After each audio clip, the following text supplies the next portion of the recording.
वकील बहू जनक पेशे से एक बहुत अच्छी वकील थी, लेकिन कहते हैं ना, बहू कितनी भी बड़ी तोप क्यों ना हो, सास के सामने तो भीगी बिल्ली ही होती है। अरे जनक, क्या बात है? आज रोटी नहीं मिली अभी तक। ये तेरा कोर्ट नहीं है जो आज फैसला ना हुआ तो कल की तारीख मिल जाए। रोटी तो रोज वक्त में चाहिए। हाँ।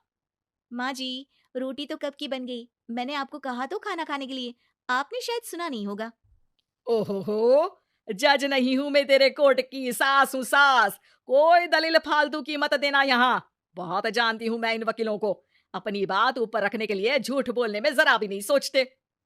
तभी वहां जनक के ससुर आ जाते हैं। अरे भाग्यवान, क्यों बेचारी के काम को कोसती रहती है हमेशा। मैं भी तो था वहां जब ये आई थी तुझे रोटी खाने को बुलाने के लिए। सास को तो अब गुस्सा आ जाता है कि कैसे किसी ने बहू की साइड ले ली। अरे वाह जी वाह। वो तो मैं जानती थी कि कोई ना कोई गवाह तो ये पेश कर ही देगी। पर मैं तो अब सीधा खाना खाकर सोने जाऊंगी। मुझे आदत नहीं है किसी से बहसा बहसी करने की। पता नहीं कैसे ये वकील इतना दिमाग लगाकर खुद तो झूठ बोलते ही हैं, साथ में झूठे गवाह भी ले आते हैं।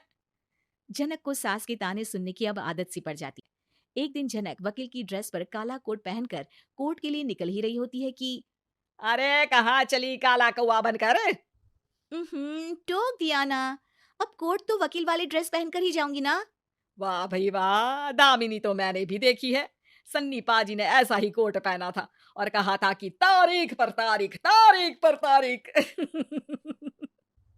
मतलब की कोई बात करनी है तो बोलिए, वरना वक्त नहीं है मेरे पास खराब करने के लिए। अरे पता नहीं तुझ में क्या देखा मेरे बेटे ने, सारा दिन वकीलों वाली बहस करती है, भोली भाली सास के साथ। अच्छा सुन, जो इतनी बहस मेरे आगे करती है ना, जरा अपने बॉस से कर ले, जो 1 साल भी ना हुए तेरी शादी को और काले कपड़े पहना दिए। अंदर जा और लाल कोट पहन कर आ, पता तो चले कि नई नवेली शादी हुई है। अरे माँ जी, कोर्ट में मेरा बॉस क्या करेगा? ये तो पूरे देश की ड्रेस है वकीलों के लिए। लेकिन सास तो ठहरी सास। अच्छा, तो कोई जरूरत नहीं है 2-4 साल कोर्ट जाने की। शादी थोड़ी पुरानी हो जाए तब इजाजत दे दूंगी मैं तुझे काले कपड़े पहनने की। अब क्या था, मन मारकर जनक को लाल रंग का कोट पहनकर कोर्ट जाना पड़ता है। उसके जाने के बाद आहा, बढ़िया, ये पूरे देश की ड्रेस की बात करने वाली। अरे पहना दिया ना लाल कोट। अब सास आए दिन या तो जनक को उसके काम का ताना देती, या फिर उसका काम छुड़वा देने की धमकी। तंग आकर एक दिन जनक पति से कहती है, मैं सोच रही हूँ कि कोर्ट जाना बंद ही कर दूं। अरे क्यों यार, इतना अच्छा करियर है, क्यों छोड़ने की सोच रही हो? अरे लाल रंग का कोट पहनकर जाना पड़ता है।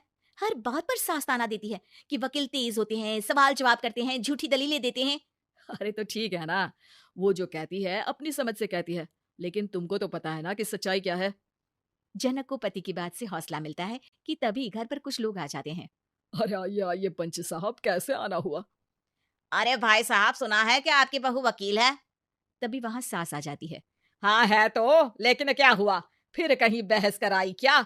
अरे हम तो खुद दुखी है उसके व्यवहार से। अरे भाभी जी, आपको तो पूरा मोहल्ला जानता है कि आप कितना बोलती है। फिर हम यहाँ बहू रानी की कोई शिकायत नहीं, बल्कि अपनी परेशानी लेकर आए हैं। ससुर जी खुश हो जाते हैं। हाँ हाँ, मैं भी बहू को बुलाता हूँ। जनक वहां आती है, सबको नमस्ते करके बैठ जाती है। बहू रानी, हमारे गांव में बड़ी मुसीबत आ गई है। अब तो पूरे गांव की जिम्मेदारी मानो तुम्हारे कंधों पर है। अरे ना ना, इससे तो घर की जिम्मेदारी पूरी नहीं होती, ये गांव की जिम्मेदारी क्या लेगी? भाभी जी, आप चुप हो जाओ। यहाँ पढ़े लिखे लोगों की बात हो रही है। आप जाओ, जरा रसोई से सबके लिए चाय लेकर आओ। मैं कॉफी लूंगी। हाँ हाँ, वकील साहिबा के लिए कॉफी। सास सर पैर सब पटक कर वहां से निकल जाती है। बहू, गांव में पानी नहीं आ रहा है। पड़ोसी राज्य ने हमारा पानी रोक रखा है। हम्म, इसका मामला तो बड़े कोर्ट में चलेगा पंच जी, लेकिन ऐसा क्यों? वो राज्य हम लोगों से पानी के पैसे मांग रहा है। अब आधे गांव में पानी की सप्लाई खत्म हो गई है बोरानी।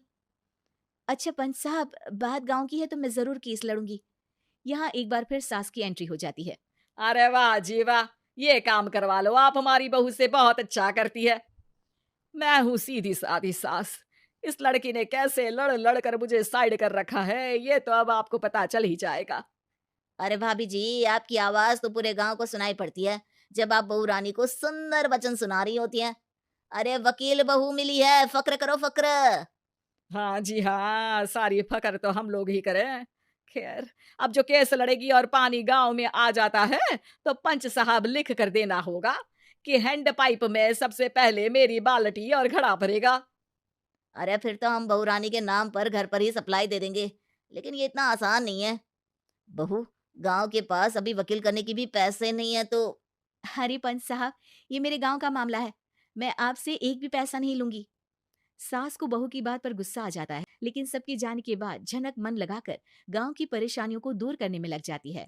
और वो दिन भी आता है कि झनक केस जीत जाती है। अरे आज तो प्लम्बर आकर घर तक पाइप लगा गया है। खुश हो जाओ, मेरे कारण तुम लोगों को घर के अंदर ही